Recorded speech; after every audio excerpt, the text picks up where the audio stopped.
রাজ্যে যে হারে ঠান্ডা পড়তেছে এটা একটা বিরোধীদের চরম চক্রান্ত। রাজ্য সরকারকে, বর্তমান সরকারকে বিভিন্নভাবে ক্ষতিগ্রস্ত করার লক্ষ্যে বিরোধীরা বিভিন্নভাবে চক্রান্ত করে সে রাজ্যে ঠান্ডার হার বাড়াইতেছে।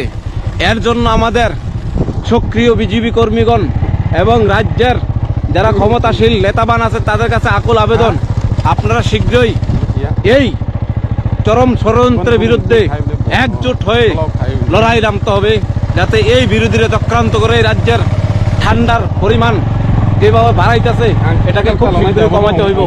কারণ বিরোধীরা বিভিন্নভাবে চক্রান্ত করে রাজ্য সরকারকে, বর্তমান সরকারকে বদনাম করার জন্য বিভিন্নভাবে বিভিন্ন উপায়ে রাজ্য সরকারকে বদনাম করার জন্য এক চক্রান্ত চালাইতেছে, সেটা আমি তীব্র নিন্দা করি। আর এই ঠান্ডার যাতে শীঘ্রই একটা সমাধান হয়, রাজ্যে যে হারে ঠান্ডা বাড়তেছে এটা সমাধান চাই, সুষ্ঠু বিচার চাই। তাই সবাই একজোট হয়ে আগামী কয়েকদিনের মধ্যে বিরাট আন্দোলনে সামিল হব। সবাই বলুন জয় শ্রীরাম।